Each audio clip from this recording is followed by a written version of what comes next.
Hello V4U के warriors. तो कैसे हैं आप सभी का आपके अपने चैनल V4U में बहुत बहुत स्वागत है।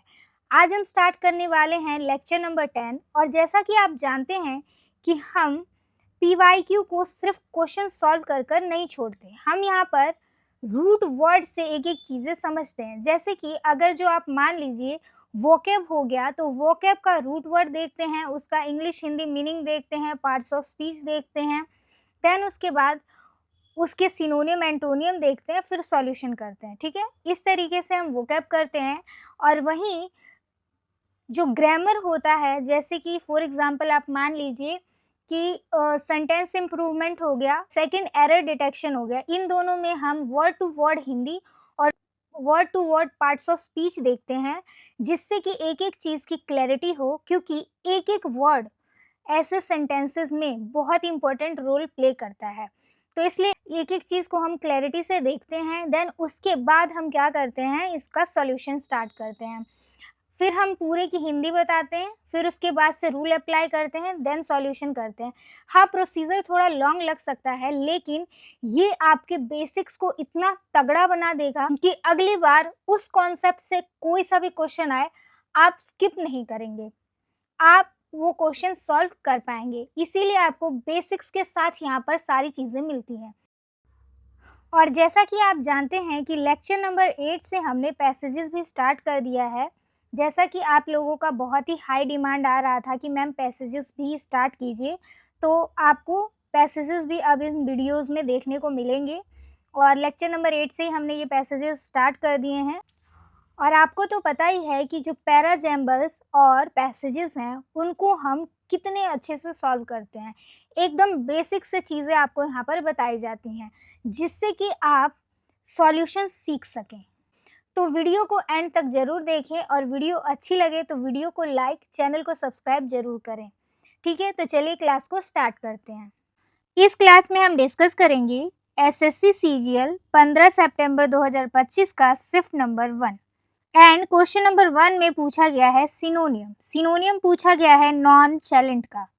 अब मैं आपको सबसे पहले नॉन चैलेंट का रूट वर्ड बताऊंगी, ठीक है, जिससे कि आप कभी भी नॉन चैलेंट या चैलेंट से रिलेटेड कोई वर्ड आए तो आप तुरंत पकड़ पाएं।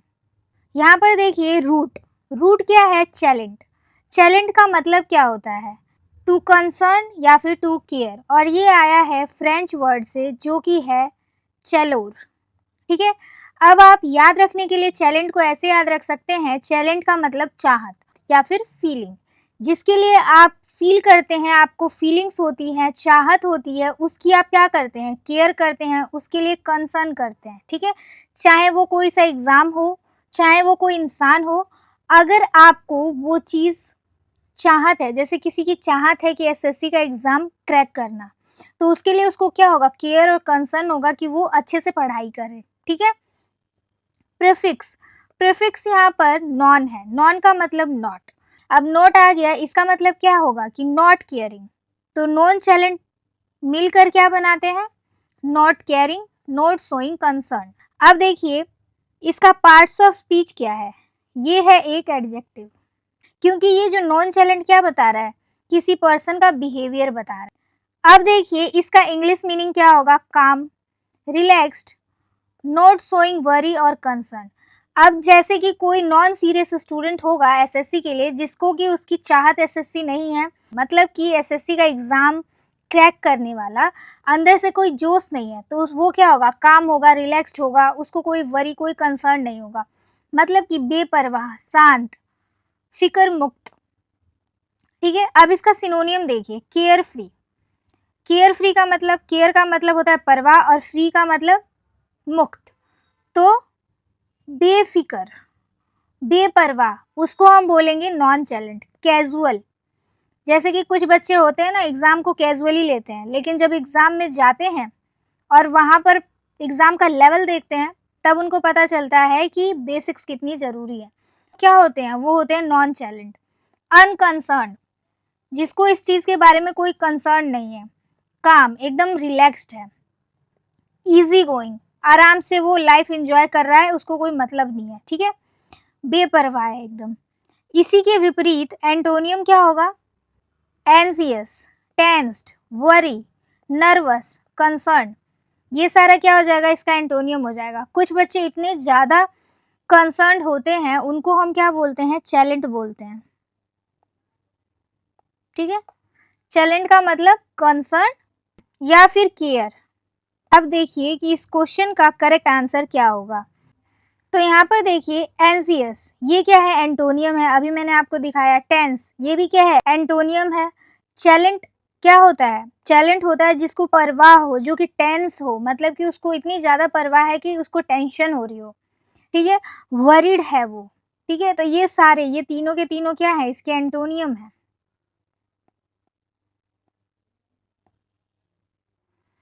केयरफ्री, केयरफ्री का मतलब बिना किसी परवाह के, नॉन चैलेंट।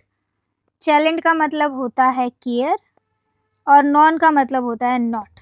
तो क्या हो जाएगा ये, not care, care free. Option number 4 हो जाएगा इस क्वेश्चन का correct answer. Done. Question number second है ईडियम से। यहाँ पर दिया गया है कीप एट बे। तो कीप का मतलब होता है रखना या फिर कंट्रोल में रखना। एट बे का मतलब होता है खड़े रहना या फिर सुरक्षित दूरी पर खड़े रहना। ठीक है, तो इसका जो सेंस जा रहा है वो क्या है, किसी चीज को अपने से दूर रखना या फिर नियंत्रण में रखना। टू प्रिवेंट समथिंग या फिर समवन फ्रॉम कमिंग क्लोज और कोजिंग ट्रबल, मतलब कि दूर रखना, किसी चीज को सुरक्षित दूरी पर रखना। ठीक है, तो ये इसका मतलब है। कुल मिलाकर ये कि कीप अ बे का मतलब दूर। ठीक है, कोई भी मुसीबत आ रही है आपके ऊपर तो उसको अपने से दूर रखने को ही क्या बोलते हैं, कीप अ बे। अब इस ईडियम से रिलेटेड कुछ सिनोनियम और कुछ एंटोनियम मैं आपको बताती हूँ। जैसे कि यहाँ पर देखिए वर्ड ऑफ, वर्ड ऑफ का मतलब क्या होता है, रोकना, टालना। फेंड ऑफ, फेंड ऑफ का मतलब टालना, दूर रखना। रिपेल, रिपेल का मतलब होता है पीछे हटना या फिर रोकना। कीप अवे मतलब दूर रखना। प्रिवेंट का मतलब रोकना। तो ये सारे क्या हो गए, इस ईडियम के सिनोनियम वर्ड्स हो गए। अब एंटोनियम वाले वर्ड्स देखिए। इनवाइट इन, अंदर बुलाना। अप्रोच, पास जाना। एंगेज, शामिल होना। अलाउ, नियर, नजदीक आने देना। एडवांस, आगे बढ़ना। तो इन सब का मतलब होता है पास, आने देना, और इसका मतलब होता है दूर रखना किसी भी चीज को या फिर किसी इंसान को। ठीक है, इन दोनों का मतलब पता चला। तो यहाँ पर मैंने आपको एक एक चीज ब्रेक डाउन करके चीजें समझा दी हैं। तो मैं आपको एंशिएंट स्टोरी अब बताती हूँ जिससे कि ये ईडियम आया है। तो इससे रिलेटेड दो स्टोरीज हैं, एक है हंटिंग से रिलेटेड और दूसरा है नेवल वॉरफेयर से रिलेटेड। तो पहला क्या है, पुराने समय में शिकारी जब शिकार करते थे तो जानवरों को पास आने से रोकना बहुत जरूरी था। अगर जानवर करीब आ जाए तो वह हमला कर सकता था। इसी तरह समुद्री युद्ध मतलब कि नेवल बैटल में जहाज अपने दुश्मनों को बे यानी कि सेफ डिस्टेंस पर रखते थे ताकि वे हमला ना कर सके। इसलिए कीप एट बे का मतलब हुआ किसी खतरे या दुश्मन को दूर रखना या नियंत्रण में रखना। तो ये मुहावरा यहीं से प्रसिद्ध हुआ कि कीप एट बे मतलब कि किसी चीज को खुद से दूर रखना या फिर किसी डिस्टेंस पर रखना। अब मैं आपको ऑप्शंस एक एक करके समझाती हूँ। ऑप्शन 1 में बोला है टू मॉनिटर क्लोजली, पास जाकर किसी चीज को एग्जामाइन करना, मॉनिटर करना। नो, ऐसा तो कुछ नहीं है इसका मतलब। टू डिफीट कंप्लीटली, किसी को कंप्लीटली हरा देना, नहीं। टू टेक एडवांटेज ऑफ, किसी चीज का एडवांटेज लेना। नो। टू कीप अवे और एट अ सेफ डिस्टेंस। तो ऑप्शन नंबर 2 हो जाएगा इस क्वेश्चन का correct answer. Done. Question number 3 है एंटोनियम से और यहाँ हमें एंटोनियम पूछा गया है क्विजोटिक का। ये जो वर्ड है ना, इससे रिलेटेड एक स्टोरी है, एंशिएंट स्टोरी, जिससे कि ये वर्ड आया है। यह शब्द डॉन क्विक्सोटी नाम के कैरेक्टर से आया है। यह कैरेक्टर मैगुले द कैरवेंट्स के नोवेल डॉन क्विक्सोटे में था। स्टोरी कुछ ऐसी है कि डॉन क्विक्सोटे जो था वो एक ऐसा आदमी था जो बहुत रियलिस्टिक और अनरियलिस्टिक ड्रीम्स देखता था।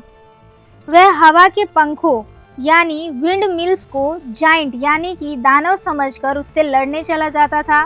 उसकी सोच बहुत काल्पनिक और इम्पेरिकल थी, इसलिए क्विक्सोटिक का मतलब हो गया अत्यधिक आदर्शवादी लेकिन व्यवहारिक, यानी कि इम्पिरिकल ड्रीमर। ठीक है, तो ये थी इस वर्ड के पीछे की कहानी। अब यहाँ पर हम क्विक्सोटिक का रूट वर्ड देखते हैं। क्विक्सोटिक जो वर्ड है ये डॉन क्विक्सोटे से बना एक एडजेक्टिव है। इसका मीनिंग क्या है? इम्पेरिकली आइडियलिस्टिक। पार्ट्स ऑफ स्पीच, जैसा कि मैंने बताया, ये एक एडजेक्टिव है। अब इसका मीनिंग मैं आपको पहले इंग्लिश में बताती हूँ। एक्सट्रीमली आइडियलिस्टिक बट अनरियलिस्टिक और इम्पेरिकल। अब मैं आपको हिंदी में इसके मीनिंग्स बताती हूँ, जैसे कि अत्यधिक आदर्शवादी लेकिन अव्यवहारिक, मतलब कि अनरियल।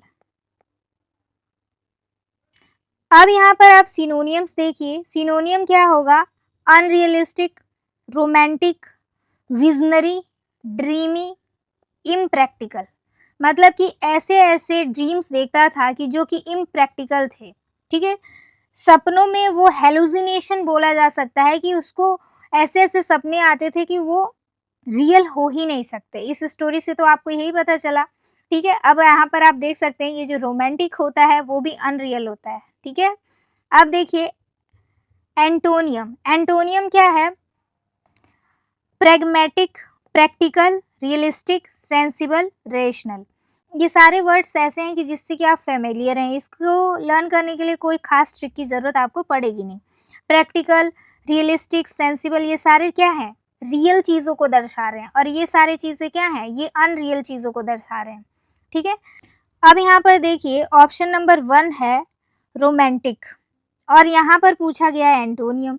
ये होता है अनरियल, और मैंने आपको बताया रोमांटिक भी क्या होता है? अनरियल होता है। तो ये तो इसका सिनोनियम हो गया, तो ये हो जाएगा रॉन्ग। ये सेकंड, ये थर्ड, ये फोर्थ। अब देखिए यहाँ पर विजनरी। विजनरी क्या है? जो बड़े बड़े सपने देखता है। ये भी क्या हो जाएगा? अनरियल, तो ये भी रॉन्ग। आइडियलिस्टिक। आइडियलिस्टिक तो मैंने आपको बताया कि उसका सपना क्या था? आइडियलिस्टिक था, तो ये भी हो जाएगा अनरियल से रिलेटेड, तो ये भी रॉन्ग। प्रैग्मेटिक। प्रैग्मेटिक अभी मैंने आपको बताया कि ये क्या होता है? रियल। ठीक है, तो इस क्वेश्चन का करेक्ट आंसर क्या होगा? Option number 3। Okay, question number 4 है मिस स्पेल्ट वर्ड से।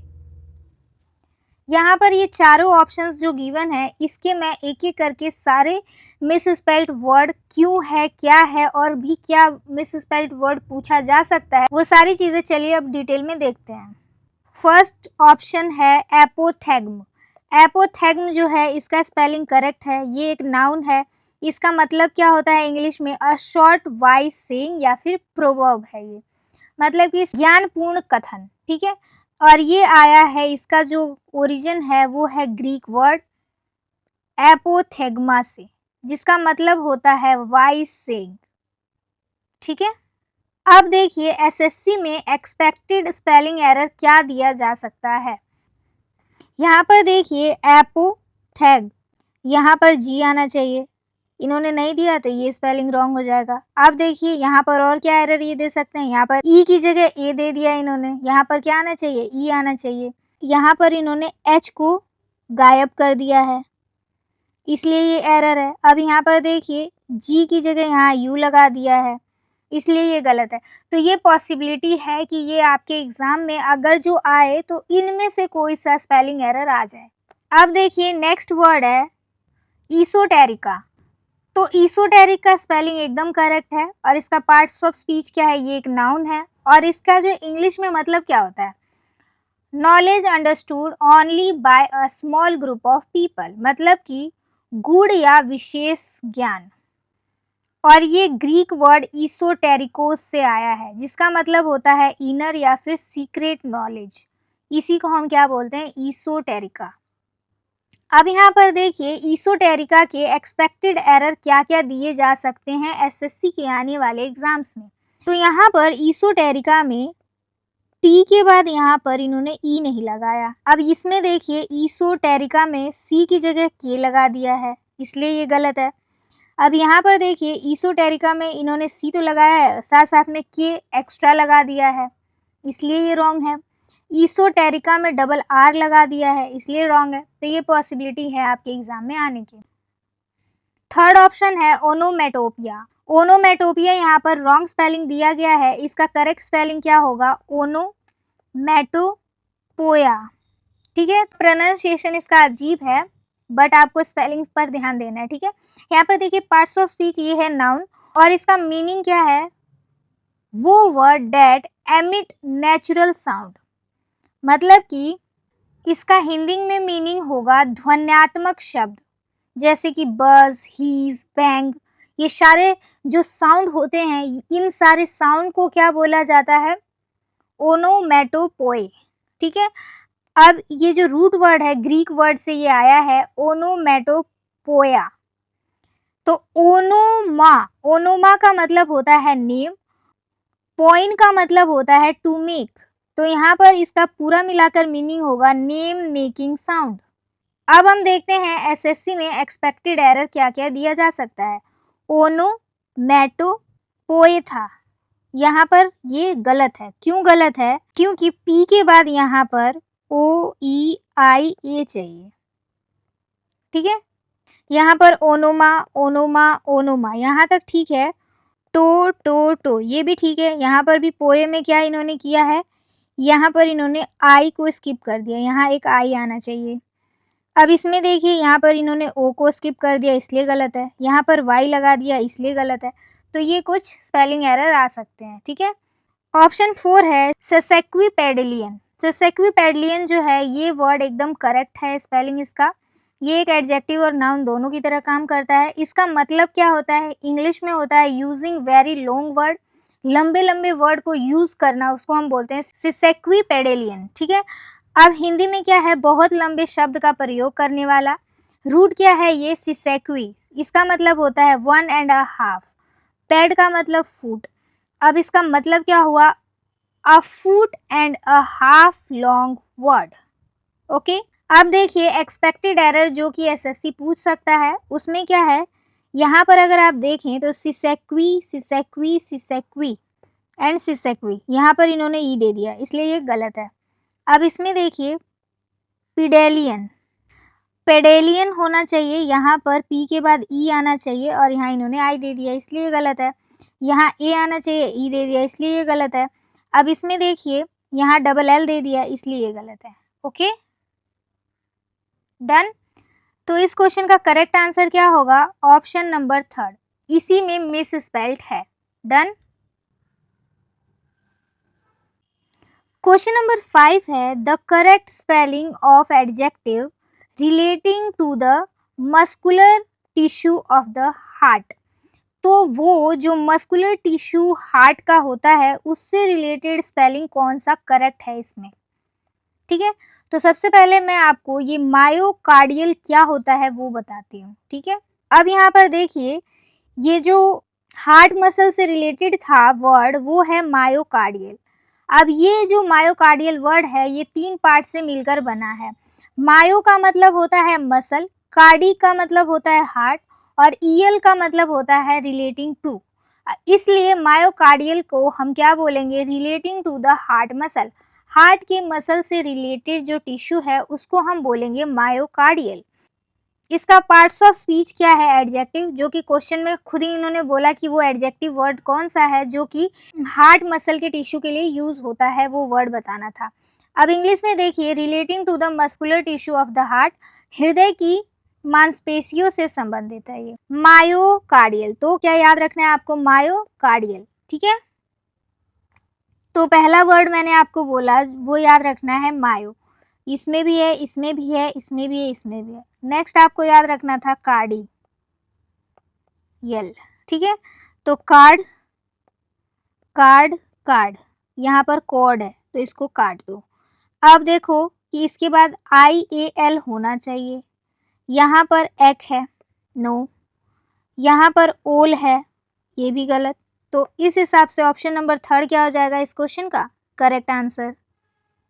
तो क्लास आपको कैसी लग रही है, अगर आपको क्लासेस अच्छी लग रही हैं इस तरीके से पढ़ना कॉन्सेप्ट के साथ, तो वीडियो को लाइक और चैनल को सब्सक्राइब जरूर करें और अपने डाउट कमेंट सेक्शन में ज़रूर पूछें। ठीक है, और अगर आपको किसी भी टॉपिक पर कोई वीडियो चाहिए तो वो भी हमें ज़रूर बताएं।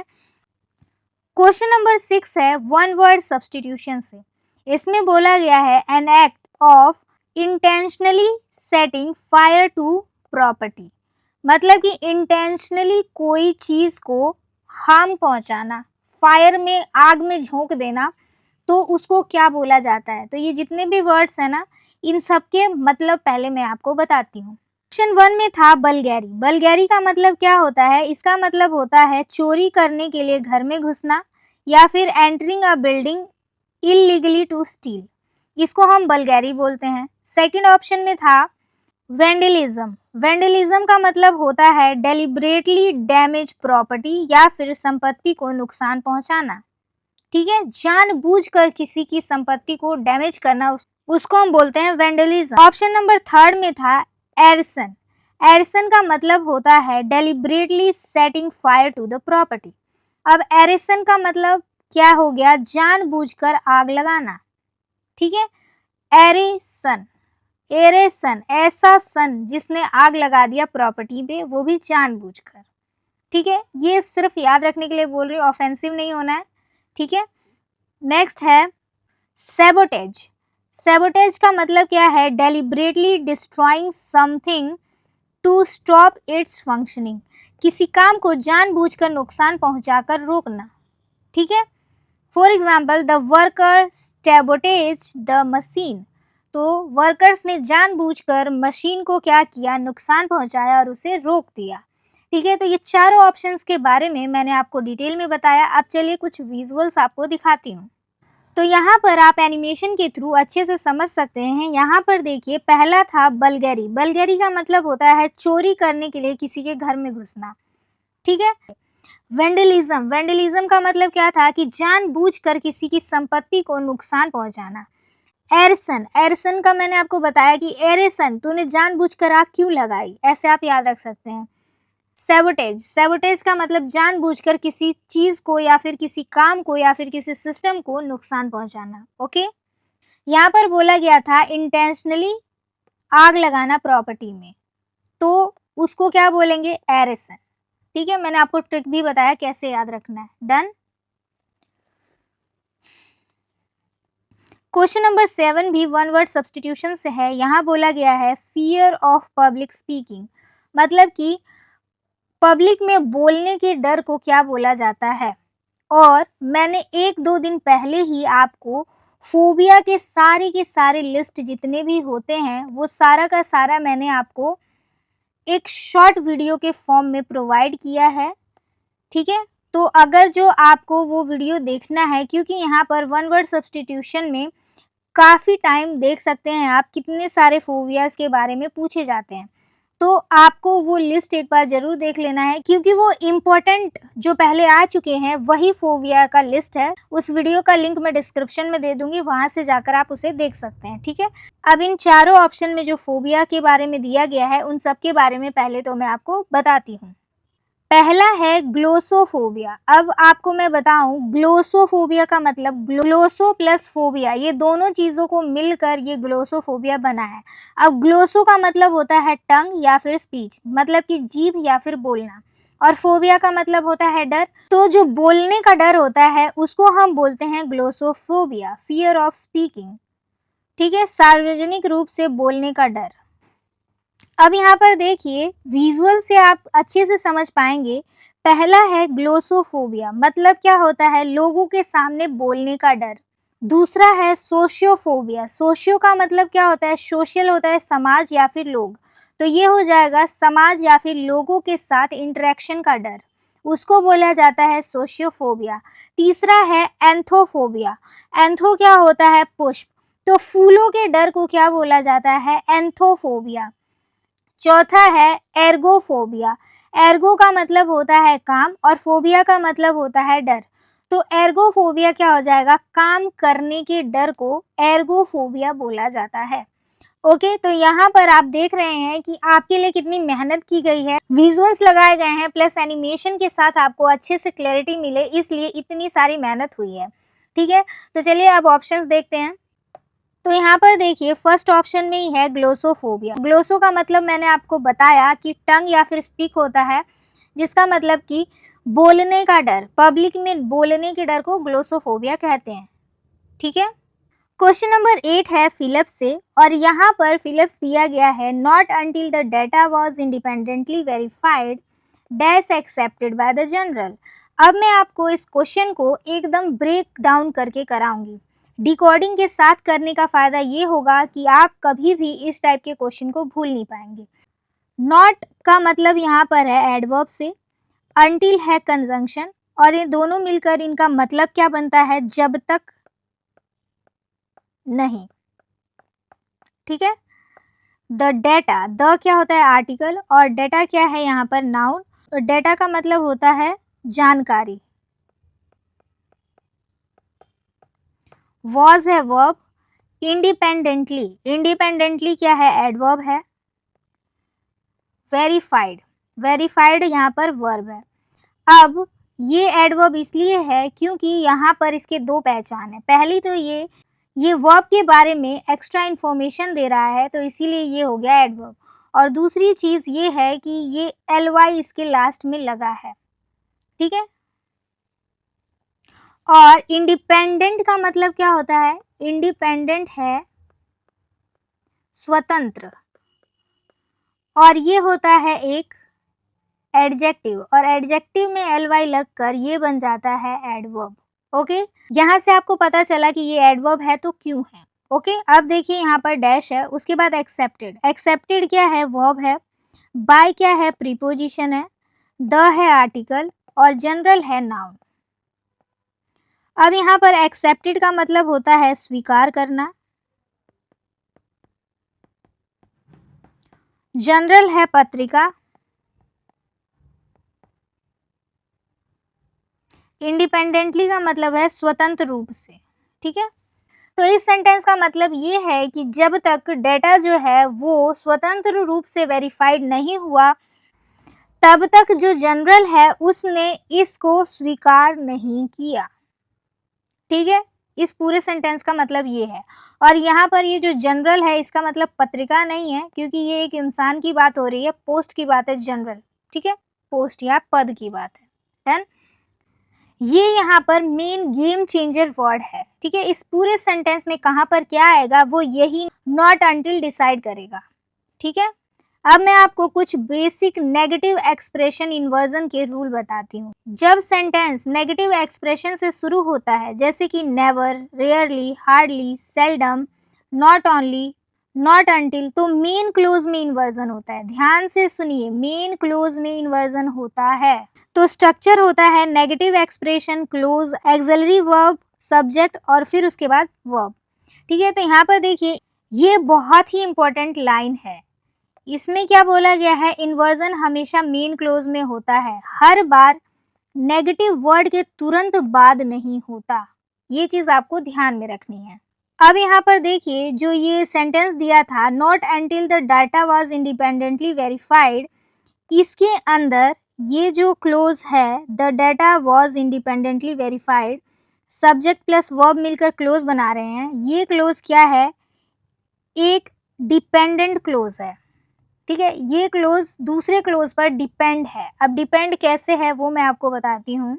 इस क्लोज का मतलब क्या था, not until the data was independently verified, मतलब कि जब तक जो डाटा है वो स्वतंत्र रूप से वेरीफाई नहीं हो जाता तब तक वो जनरल एक्सेप्ट नहीं करेगा। तो ये वाला सेंटेंस क्या है, यहाँ पर डिपेंडेंट क्लोज है और ये वाला क्या है, इंडिपेंडेंट। इस वाले क्लोज के ऊपर ये वाला क्लोज डिपेंड है। ठीक है, जब तक कि ये क्लोज हम ऐड नहीं करेंगे तब तक इस क्लोज का अकेले कुछ मीनिंग नहीं बनेगा।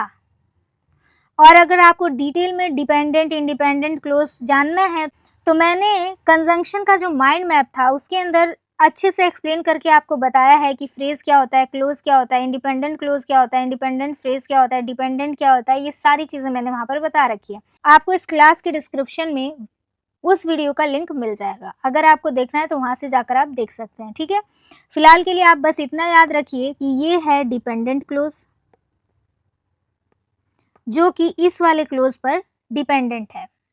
ओके, और मैंने आपको बताया कि जो ये नॉट अंटिल जो नेगेटिव एक्सप्रेशन वाले वर्ड्स हैं ये अपने साथ लेते हैं इन्वर्जन, लेकिन इन्वर्जन किस में लेते हैं? इन्वर्जन लेते हैं मेन क्लोज में। जो क्लोज इंडिपेंडेंट हो, किसी पर डिपेंड ना हो, उस क्लोज को हम मेन क्लोज मानते हैं और उसी क्लोज में इन्वर्जन होता है। ठीक है, तो इसीलिए ये इसके जस्ट पास वाला हो ये ज़रूरी नहीं है।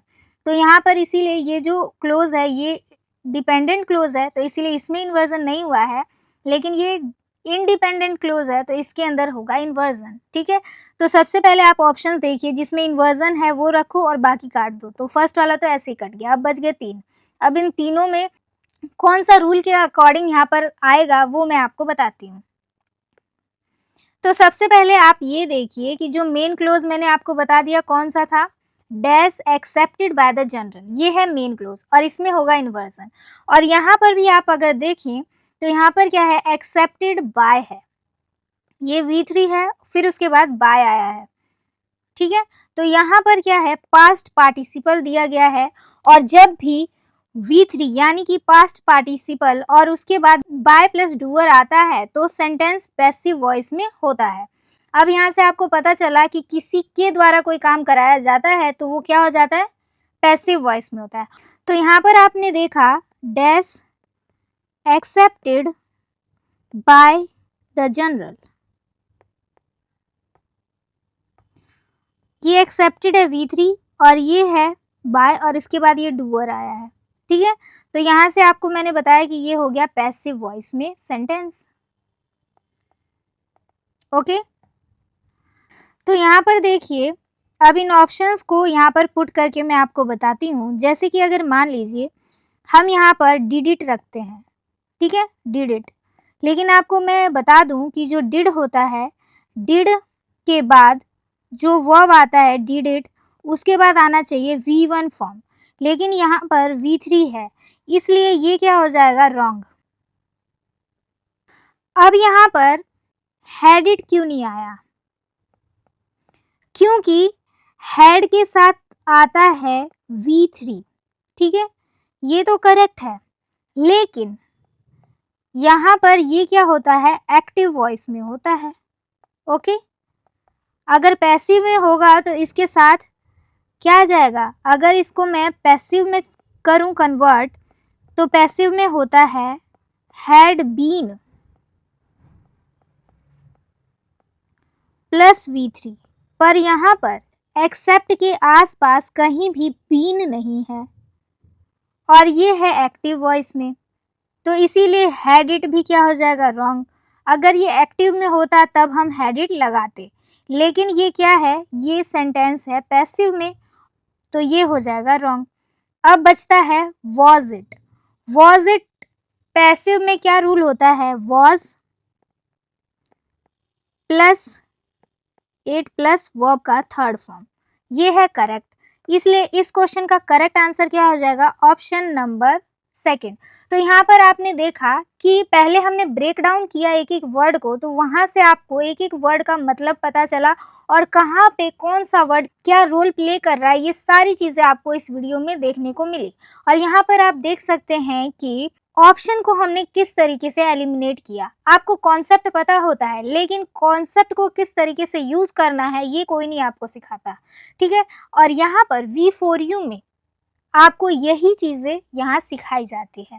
तो अगर आपको वीडियोस अच्छी लगती हैं तो वीडियो को लाइक किया करो, जिससे कि हमें भी आगे और वीडियोस बनाने का प्रोत्साहन मिले।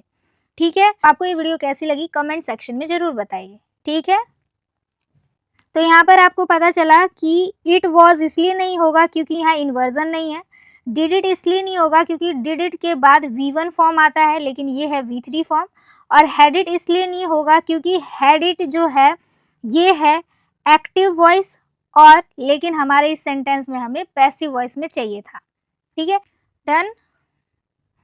क्वेश्चन नंबर 9 भी फिलअप से है। यहाँ पर बोला है दो the board remained divide on procedural issues the chairperson dash authority was rarely contested push the resolution through. ठीक है, तो चलिए इसको भी हम आपको डिटेल में बताते हैं। अब ये ऑप्शंस देखिए एक बार, ये ऑप्शंस देखकर आपको क्या लगता है कि ये ऑप्शन है प्रोनाउन वाले चैप्टर से। अगर जो आपको इन चीज़ों को डिटेल में देखना है तो आपको वीडियो के डिस्क्रिप्शन में प्रोनाउन का माइंड मैप मिल जाएगा और वहाँ से जाकर ये माइंड मैप वाला लेक्चर आप देख सकते हैं। अब चलिए क्वेश्चन सॉल्व करते हैं। दो है कंजंक्शन, इसका होता है हालांकि, द है आर्टिकल, बोर्ड है नाउन, ये है वर्ब, इसका होता है बना रहा, रिमेंड का बना रहा। डिवाइडेड क्या है? एडजेक्टिव है। ऑन क्या है? प्रीपोजिशन। डिवाइडेड का होता है विभाजित।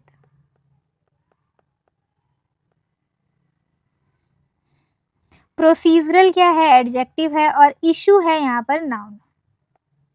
इशू का होता है मुद्दे। ओके। द है आर्टिकल और चेयरपर्सन है नाउन। डैश अथॉरिटी क्या है? नाउन। वॉज है वर्ब और रेयरली है यहाँ पर एडवर्ब। कॉन्टेस्टेड है वर्ब। पुश्ड है verb. The resolution article, resolution क्या है? नाउन है। और थ्रो है एडवर्ब। ओके। तो यहाँ पर देखिए रिसोल्यूशन का होता है प्रस्ताव। थ्रू का होता है पारित किया। पुश्ड का आगे बढ़ाना, बढ़ाना या फिर बढ़ाया। कंटेस्टेड का होता है चुनौती देना, दी गई। रेयरली का होता है बहुत कम। अब इस पूरे सेंटेंस का मैं आपको बताऊं तो ये होता है, हालांकि बोर्ड जो है वो प्रोसीजरल मुद्दों पर विभाजित है, डिवाइडेड ओपिनियन है उसका, लेकिन अध्यक्ष, लेकिन चेयरपर्सन यानी कि अध्यक्ष जिनके अधिकार को शायद ही चुनौती दी जा सकती है, उसने प्रस्ताव को पारित किया। तो ये चेयरपर्सन कौन है? वो अध्यक्ष है जिसके अधिकार के बारे में बोला जा रहा है। तो यहाँ पर क्या आना चाहिए? ये इसका यहाँ पर रिलेशन बताता हुआ वर्ड आना चाहिए। यहाँ पर वो वर्ड आना चाहिए जो कि पोजेशन बताए। ठीक है। अध्यक्ष के अधिकार को, अथॉरिटी का अधिकार को शायद ही कभी चुनौती दी गई होगी। तो यहाँ पर ये पोजेशन बता रहा है। अब पोजेशन बताने वाले वर्ड यहाँ पर आएंगे। अब यहाँ ऑप्शन में देखिए, हुज का क्या होता है? हु इज होता है और ये यहाँ पर नहीं आएगा क्योंकि ये पोजेशन नहीं बताता है, तो ये हो जाएगा रॉन्ग। विच क्या होता है? विच जो होता है वो नॉन लिविंग थिंग के लिए यूज होता है, लेकिन ये चेयरपर्सन तो लिविंग थिंग है, तो ये विच यहाँ पर नहीं आएगा। अब ये हुम और हुज में से कौन सा आएगा? ये बहुत ही ज्यादा प्रॉब्लम है ना। यहाँ पर हुम है, ठीक है। हुम और हु के बारे में मैंने डिटेल में प्रोनाउन वाले चैप्टर में बताया है और ये जो माइंड मैप मैंने लगाया है, ये माइंड मैप भी प्रोनाउन वाले चैप्टर का ही है। ओके। और यहाँ पर आप देख सकते हैं कि हुज भी है। हुज जो होता है वो पोजेशन बताता है या फिर ओनरशिप बताता है, और जो हमारा क्वेश्चन है उसके अंदर भी ओनरशिप की ही बात की गई है।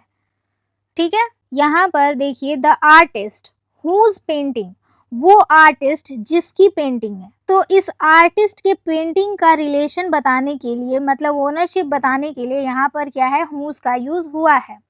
ठीक है। यहाँ से आपको इतना पता चला। और हुम का यूज कहाँ होता है? जिस सेंटेंस में सब्जेक्ट वर्ब मिलकर क्लोज बनाते हैं, सब्जेक्ट वर्ब, उसमें एक भी वर्ब वैकेंट नहीं होता, वहां पर हम हुम का यूज करते हैं। और हु कहाँ यूज होता है? हु यूज होता है जैसे कि ये सब्जेक्ट, ये वर्ब है और यहाँ पर वर्ब है। अब इस सेंटेंस में कहीं पर भी सब्जेक्ट नहीं है और जहाँ पर वर्ब एक वैकेंट आ जाए तो वहां पर हम हु का यूज करते हैं। अब हु में डिफरेंस पता चला और हुज में डिफरेंस पता चला आपको। अब यहाँ पर देखिए, विच भी इसी में है। विच का होता है पोजेशन बताना, लेकिन नॉन लिविंग थिंग का, जैसे कि this road is inaugurated of which, तो ये रोड के बारे में बताया गया है। नॉन लिविंग थिंग के लिए हमने विच का यूज़ किया है और लिविंग के लिए हुज का यूज़ करते हैं। ओके, और हुम भी लिविंग के लिए ही होता है, लेकिन यहाँ पर मैंने आपको बताया जब सेंटेंस में वर्ब वैकेंट ना हो वहाँ पर हुम का यूज़ करते हैं और हु का यूज़ वहाँ पर करते हैं जहाँ पर वर्ब वैकेंट हो। अब इसके बेसिस पर आप क्वेश्चन को सॉल्व करना स्टार्ट करेंगे। तो यहाँ पर देखेंगे ये है सब्जेक्ट, ये है वर्ब, ये है सब्जेक्ट और ये है वर्ब, और फिर यहाँ पर आप देखेंगे वर्ब है। ठीक है, अब यहाँ पर वर्ब वेकेंट है तो यहाँ पर हम हुज का यूज़ तो करेंगे नहीं। हु का यूज़ कर सकते हैं लेकिन यहाँ पर हु का यूज़ नहीं होगा क्योंकि ऑप्शन में ही नहीं दिया। ओके, एक और चीज़ मैं आपको बहुत इंपॉर्टेंट बताना चाहूँगी कि जब भी सेंटेंस में एक्स्ट्रा इन्फॉर्मेशन दी जाए और सेंटेंस में कॉमा लगा हो तो वहाँ पर हमेशा हम हुज का यूज़ करते हैं, हुम का यूज़ नहीं करते। और यहाँ पर ये है स्ट्रक्चर गिवन कि noun plus comma plus relative pronoun then noun, जैसे कि द मैन, उसके बाद comma, whose car is parked outside, यहाँ पर कॉमा है। वैसे बिना कॉमा के भी ये आएगा हुज, ठीक है, लेकिन एक यहाँ पर आइडेंटिफिकेशन के लिए आपको पता चल रहा है कि कॉमा भी आता है और बिना कॉमा के भी आता है, बस वो पोजेशन बताता है वो होना चाहिए, लेकिन कॉमा आ जाएगा वहाँ पर हुम नहीं आएगा। ओके, इतनी क्लैरिटी मिली आपको। तो अब आपको ये क्वेश्चन नंबर 9 का डिकोडिंग के साथ पढ़ना कैसा लगा, इस क्वेश्चन के बारे में आपको हर चीज़ अच्छे से समझ आ गई होगी। तो इस क्वेश्चन का करेक्ट आंसर आप सभी कमेंट में बताइए क्या है।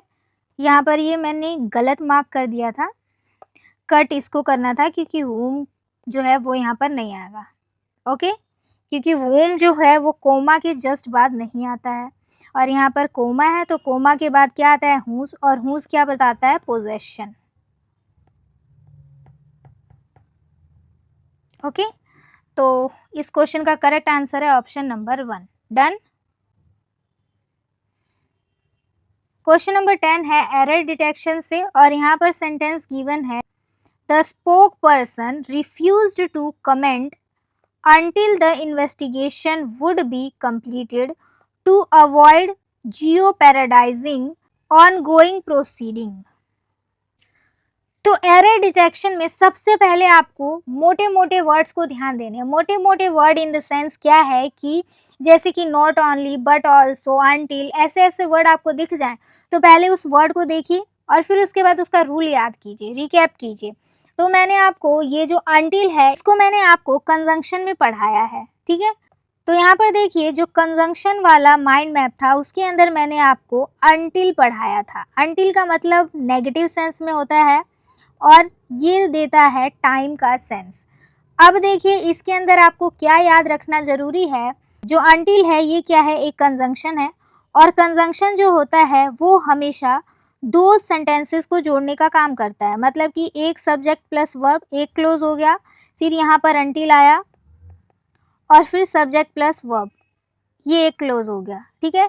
या फिर अनटिल यहाँ पर शुरू में ही आ गया, फिर यहाँ पर सब्जेक्ट प्लस वर्ब एक क्लोज हो गया और फिर दूसरा सब्जेक्ट प्लस वर्ब दूसरा क्लोज। ओके, तो यहाँ पर मैंने जब आपको कंजंक्शन अच्छे से डिटेल में पढ़ाया था वहाँ पर भी आपको मैंने बताया था कि जो अनटिल के पास वाला क्लोज होता है, यहाँ पर भी ये है इसके पास वाला, नियर वाले क्लोज में क्या होता है उसके साथ नॉट का यूज नहीं करते क्योंकि अनटिल खुद ही नेगेटिव सेंस देता है इसलिए, ठीक है।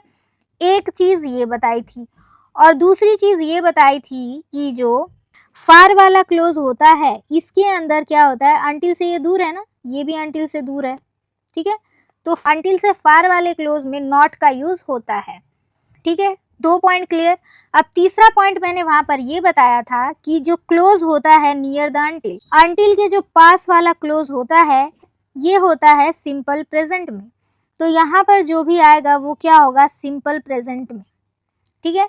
जैसे कि ये भी अनटिल के पास वाला, नियर वाला का मतलब पास वाला, तो ये भी क्या होगा, सिंपल प्रेजेंट में।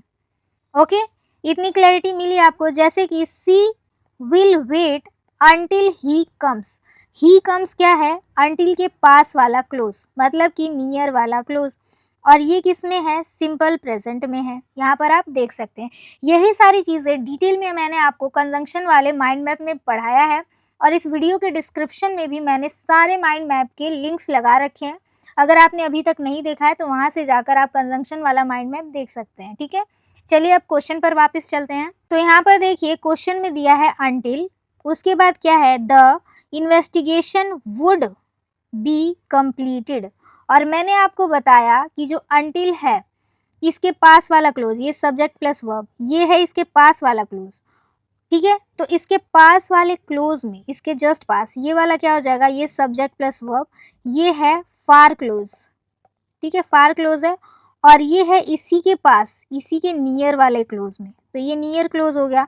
और मैंने आपको बताया जो नियर क्लोज होता है इसके अंदर जो वर्ब यूज होता है वो होता है सिंपल प्रेजेंट में। अभी आपने रूल देखा, पर यहाँ पर इन्होंने दिया है वुड कंप्लीटेड। ठीक है, तो यहीं पर एरर है, ये वाले पोर्शन में क्या है एरर, यहाँ पर वुड कंप्लीटेड नहीं होगा, सिंपल प्रेजेंट में होगा। तो सिंपल प्रेजेंट में क्या होगा, यहाँ पर होना चाहिए इज कंप्लीटेड,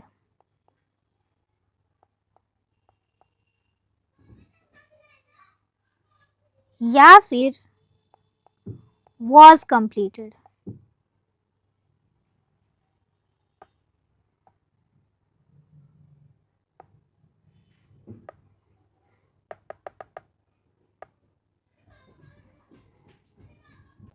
आपने यहाँ पर देखा जो हमने V4U के ऊपर माइंड मैप की क्लासेस कराई हैं वो कितनी इम्पोर्टेंट है।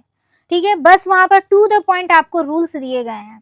एक बार अगर वो रूल्स को आप अच्छे से समझ लेते हैं, क्योंकि वीडियो में हमने ज़्यादा ट्राई किया है समझाने का, रटाने पर ध्यान नहीं दिया है, समझाने पर ध्यान दिया है। क्योंकि अगर जो आपको बेसिक समझ आ जाता है तो आप किसी भी क्वेश्चन को 1 सेकंड में कर सकते हैं। जैसा कि मैंने आपको इस क्वेश्चन में बोला, अगर आप पहले से रूल जानते तो अंटिल को देखते और अंटिल को देखते ही आप वर्ब पर ध्यान देते और वर्ब यहाँ पर आपको देखते ही पता चल जाता कि ये जो है वो सिंपल प्रेजेंट में नहीं है, तो यहीं पर एरर है, आप यहाँ पर मार्क करते और चले जाते। ऑप्शन नंबर 2 हो जाता है इस क्वेश्चन का करेक्ट आंसर। ठीक है, तो 1 सेकंड में कैसे आप क्वेश्चन को सॉल्व कर पाते हैं जब आपको रूल्स पता है। तो क्वेश्चन नंबर 11 में यहाँ एक्टिव टू पैसिव हमें करना है चेंज। ये है एक्टिव में, इसे हमें चेंज करना है पैसिव में। यहाँ पर क्या है, डिड। मैंने आपको बताया है VTR, वर्ब चेक करो पहले, तो वर्ब क्या है, डिड। अब इससे पता करो कि टेंस कौन सा है। तो डिड जो है ये है सिंपल पास्ट टेंस। ओके, ये सिंपल पास्ट है। तो एक्टिव में क्या होता है, एक्टिव में होता है डिड प्लस वर्ब का फर्स्ट फॉर्म, और जब पैसिव में कन्वर्ट होगा तो वो हो जाएगा वॉज या वर प्लस वर्ब का थर्ड फॉर्म। जैसे कि यहाँ पर ये अप्रूव क्या है, V1 फॉर्म। ठीक है, अब हम ऑप्शन चेक करते हैं। यहाँ पर हमने टेंस पहचाना, रूल बताया, अब ऑप्शन चेक करते हैं। हैज़ है, नहीं आएगा, इज़ नहीं आएगा, वॉज दोनों में वॉज है। अब यहाँ पर V1 था अप्रूव, तो हमें चाहिए V3, तो यहाँ पर क्या है, अप्रूव्ड है और यहाँ पर भी अप्रूव्ड है। लेकिन यहाँ पर देखिए, यहाँ पर क्या आ गया, बीइंग अप्रूव्ड, लेकिन हमें सिर्फ अप्रूव्ड चाहिए, तो ऑप्शन नंबर 3 भी हो जाएगा रॉन्ग। अब इस क्वेश्चन का करेक्ट आंसर क्या होगा, ऑप्शन नंबर 4। डन। तो आपको समझ आया कि जो ये रूल है, ट्रिक है, ये कितना इम्पोर्टेंट है किसी भी क्वेश्चन को सेकंडों में सॉल्व करने के लिए। क्वेश्चन नंबर 12 भी एरर डिटेक्शन से है। Were he to have responded promptly, अगर उसने पहले ही अच्छे से रिस्पॉन्ड किया होता, मतलब कि प्रॉम्प्टली रिस्पॉन्ड किया होता, तो the crisis could have been averted far earlier than it ultimately was saving valuable diplomatic capital. तो एवर्टेड का मतलब होता है टलना। ठीक है, तो अगर जो उसने पहले रिस्पॉन्ड अच्छे से किया होता तो जो क्राइसिस थी वह पहले ही टल सकती थी। ठीक है, तो यहाँ पर आपको पता चल रहा है कि ये जो सेंटेंस है ये है कंडीशनल सेंटेंस। ये कंडीशन बता रहा है कि अगर इसने ऐसे किया होता तो ये चीज़ हो जाती। ठीक है, तो पहले आपको देखना पड़ेगा कि कंडीशनल सेंटेंस क्या है और कंडीशनल सेंटेंस के रूल क्या है। जैसा कि आप जानते हैं कि मैं हर चीज़ डिटेल में ही कराती हूँ, इसलिए कराती हूँ ताकि सिर्फ सॉल्यूशन करके आप यहाँ से ना जाएं, यहाँ से आप कुछ सीख कर जाएं। ठीक है, अब यहाँ पर आप देखिए, आज आपको कंडीशनल सेंटेंस क्या होते हैं ये सारी चीज़ें पता चलेंगी, और कितने टाइप के कंडीशनल सेंटेंस होते हैं, उसमें क्या क्या रूल लगते हैं, ये सब मैं आपको यहाँ पर बताऊंगी। तो यहाँ पर देखिए कंडीशनल सेंटेंस क्या होता है। कंडीशनल सेंटेंस वो सेंटेंस होते हैं जिनमें कि कोई कंडीशन यानी कि शर्त के आधार पर रिजल्ट बताया गया हो। जैसा कि इस सेंटेंस में था कि अगर उसने रिस्पॉन्ड किया होता, ये है कंडीशन, तो रिजल्ट क्या होता है कि क्राइसिस टल सकती थी। ठीक है, तो सिंपल वर्ड में अगर ऐसा होता, होगा, होता, हुआ होता, तो ऐसा होता या फिर हुआ होता। ठीक है, जैसा कि अभी आपने देखा इफ प्लस कंडीशन और रिजल्ट इसमें आमतौर पर देखने को मिलता है इसके स्ट्रक्चर में। Example, if you study hard you will pass the exam. अगर तुम अच्छे से पढ़ोगे तो एग्जाम पास कर लोगे। तो यहाँ पर मैं आपको कंडीशनल सेंटेंस के 4 टाइप बताने वाली हूँ जो कि बहुत इंपॉर्टेंट है। पहले पर आता है जीरो कंडीशनल सेंटेंस, जो होता है यूनिवर्सल ट्रुथ से रिलेटेड। इफ प्लस प्रेजेंट टेंस इसमें आता है। If you heat the ice it melt, मतलब कि तुम आइस को अगर गर्म करोगे तो वह क्या होएगा, पिघल जाएगा। तो ये क्या है, यूनिवर्सल ट्रुथ है कि गर्म करोगे तो पिघलना ही पिघलना है। तो इसमें क्या आएगा, साइंटिफिक फैक्ट या फिर यूनिवर्सल ट्रुथ, उसको हम बोलते हैं zero conditional sentence. Okay, next देखिए, ये होता है फर्स्ट कंडीशनल सेंटेंस। इसमें क्या होता है, रियल फ्यूचर पॉसिबिलिटी बताई जाती है। यहाँ पर स्ट्रक्चर होता है इफ प्लस प्रेजेंट और उसके बाद विल प्लस V1। ठीक है, यहाँ पर भी प्रेजेंट था, यहाँ पर भी present. Heat the ice melts. Okay, अब यहाँ पर क्या होगा, if it rains we will cancel the exam. अगर बारिश होगी तो हम क्या करेंगे, एग्जाम को कैंसिल कर देंगे। यहाँ पर क्या बताया जा रहा है, फ्यूचर बताया जा रहा है, फ्यूचर की पॉसिबिलिटीज को। थर्ड पर आता है सेकंड कंडीशनल सेंटेंस। ये होता है अनरियल और इमेजिनरी प्रेजेंट। इसमें क्या होता है, स्ट्रक्चर होता है इफ के बाद पास्ट आएगा, फिर उसके बाद कॉमा, कॉमा के बाद वुड प्लस V1 आता है। ओके, एग्जाम्पल होगा if I were rich I would travel the world, मतलब अगर मैं अमीर होता तो मैं वर्ल्ड दुनिया घूमता। ठीक है, तो यहाँ पर क्या दिखाया जा रहा है, इमेजिनेशन बताया जा रहा है। इसको बोलते हैं सेकंड कंडीशनल सेंटेंस, जहाँ पर कि इमेजिनेशन बताई जाए, इमेजिनरी सिचुएशन हो। फोर्थ पर आता है थर्ड कंडीशनल।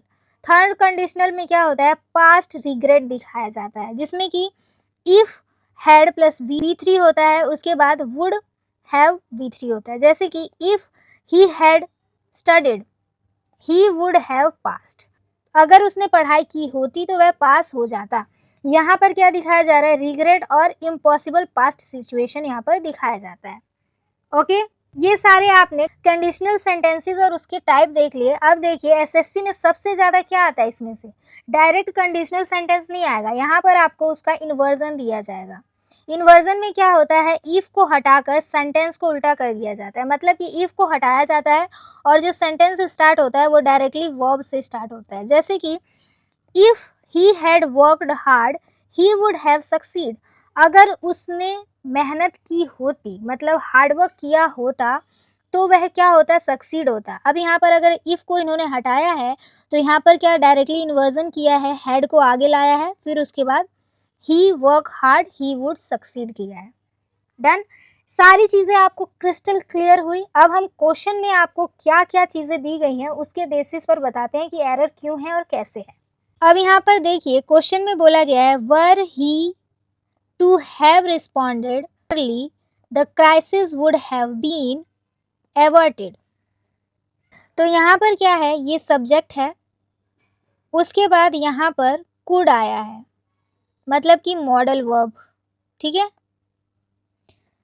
उसके बाद ये हैव आया है, हैव बीन प्लस वर्ब का थर्ड फॉर्म आया है। अब यहाँ पर आप देखिए, यहाँ वर है और यहाँ क्या है, modal verb plus have been plus verb का थर्ड फॉर्म। एंड इसमें क्या था, इसमें सारे ही प्रेजेंट में थे और इसमें ये भी क्या है, फ्यूचर रियलाइज हो रहा है लेकिन प्रेजेंट और विल में था। ठीक है, तो ये वाले दोनों तो कंडीशन टाइप ये वाला है नहीं। अब यहाँ पर देखिए सेकंड वाले में क्या था, पास्ट आएगा, वर आएगा।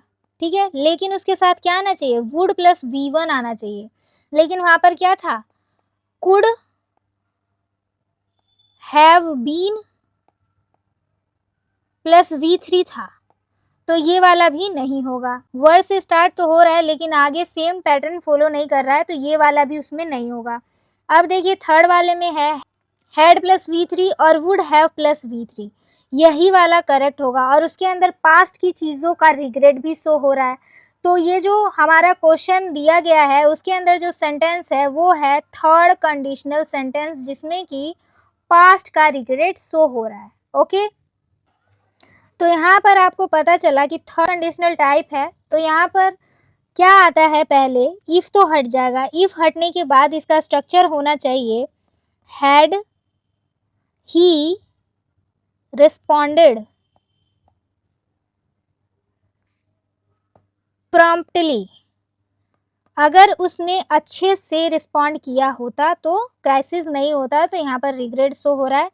और यहाँ पर बाकी सेंटेंस में सब ठीक है, यहाँ पर ही इस वाले पार्ट 1 में ही एरर है। ठीक है, तो यहाँ पर हैड आना चाहिए। तो इस क्वेश्चन का करेक्ट आंसर क्या है, ऑप्शन नंबर 1 इस वाले पोर्शन में है एरर। डन। एक एक चीज़ आपको क्रिस्टल क्लियर हुई, अच्छे से समझ आई। तो अगर आपको वीडियो अच्छी लगती है और आपको सारी चीज़ें समझ भी आती है तो चैनल को सब्सक्राइब करने में इतनी कंजूसी क्यों। चैनल को सब्सक्राइब कीजिए और वीडियो को लाइक कीजिए ताकि आगे आने वाली वीडियोस की नोटिफिकेशन आपको सबसे पहले मिल सके। क्वेश्चन नंबर 13 है होमोनिम से। अब आपको पता है कि होमोनिम्स क्या होते हैं। होमोनिम्स वो वर्ड होता है जिसका स्पेलिंग तो सेम होता है लेकिन उसके मतलब अलग अलग होते हैं। जैसे कि she place a compact mirror in her purse, तो उसने क्या किया, कॉम्पैक्ट मिरर जो होता है उसको अपने पर्स में रखा। अब यहाँ पर कॉम्पैक्ट के दो मतलब होते हैं। कॉम्पैक्ट का एक मतलब होता है दबा हुआ या फिर दबाना, जैसे कि डिप्रेस, प्रेस्ड, कंप्रेस्ड, कॉम्पैक्ट। और दूसरा मतलब होता है समझौता, एग्रीमेंट या फिर डील या फिर सेटलमेंट। ये कॉम्पैक्ट, अंडरस्टैंडिंग, ये सारी चीज़ें मतलब दो सेंस में ये जाता है।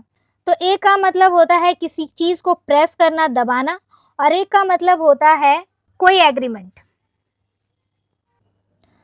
अब मैं आपको इन सब की मीनिंग और इसका विजुअल के साथ आपको ये सारी चीज़ें एक्सप्लेन करने जा रही हूँ।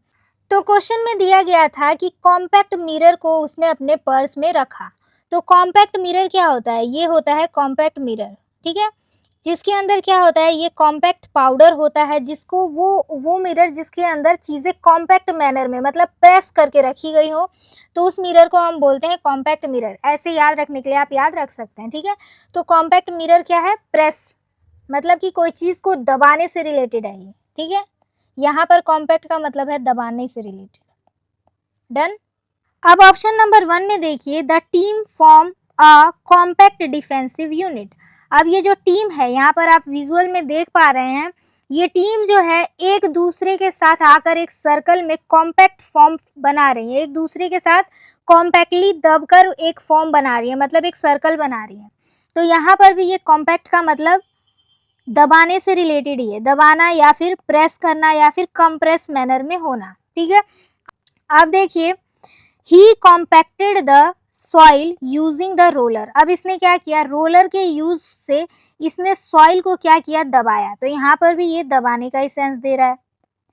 तो ऑप्शन 1 और ऑप्शन 2 हो जाएगा रॉन्ग।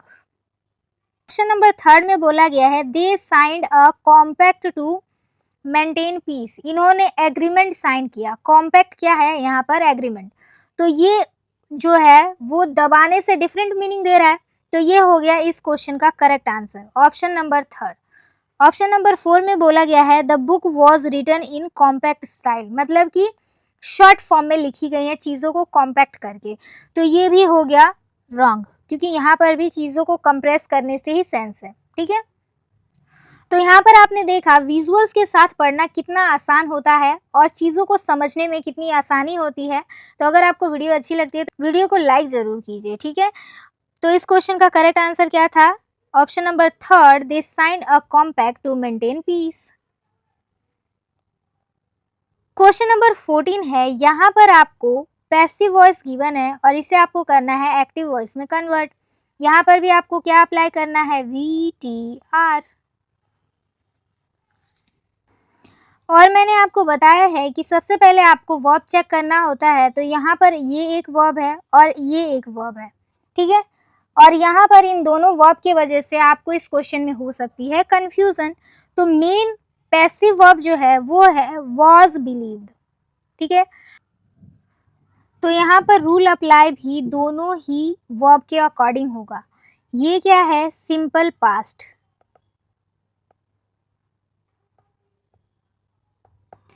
और ये है पैसिव वॉइस। तो पैसिव से एक्टिव बनाते समय सिंपल पास्ट में क्या होता है, V2 होता है ओनली, ठीक है।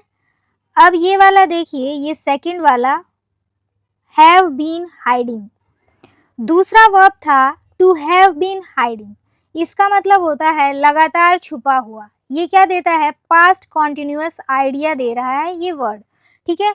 तो यहाँ पर जब हम इसको पैसिव रिपोर्टिंग स्ट्रक्चर को एक्टिव में बदलते हैं तो क्या हो जाता है, यहाँ पर हो जाता है हैव बीन प्लस आईएनजी का वॉज या फिर हैड बीन प्लस आईएनजी में कन्वर्ट।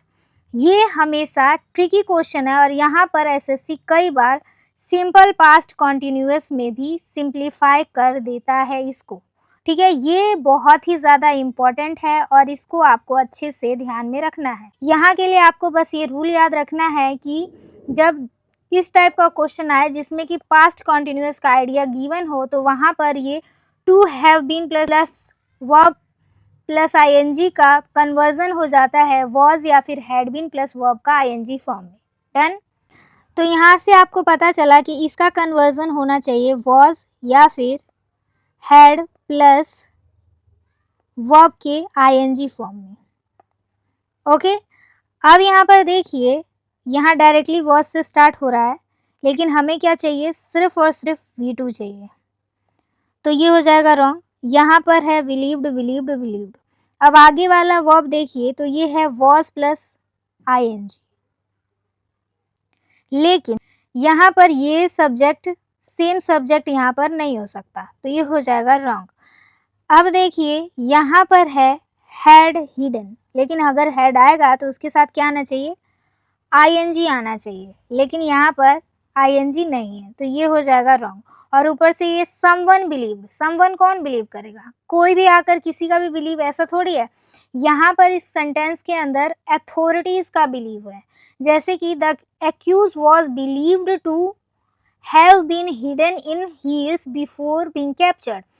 तो अथॉरिटीज का बिलीव क्या है कि ये जो चोर था, एक्यूज्ड था, एक्यूज्ड क्या है, चोर है या फिर जिसने कोई गलती की हो, वो जो है वो पकड़े जाने से पहले हील्स के पहले छिपा था। इस सेंटेंस में ये बोला गया है, ठीक है। तो यहाँ पर अथॉरिटी आना चाहिए सब्जेक्ट के रूप में, ठीक है। अब देखिए यहाँ पर वॉज हाइडिंग, तो यहाँ पर वॉज आईएनजी, तो यही हो जाएगा इस क्वेश्चन का correct answer, option number 4। Done. Question number 15 है, यहाँ पर आपको हाईलाइटेड पार्ट जो सेंटेंस का है उसे करना है रिप्लेस, मतलब कि यहाँ पर आपको सेंटेंस इंप्रूवमेंट करना है एक तरीके से, ठीक है। तो क्वेश्चन में बोला गया है she do not knows the answer to this question, वह इस क्वेश्चन का आंसर नहीं जानती, ठीक है।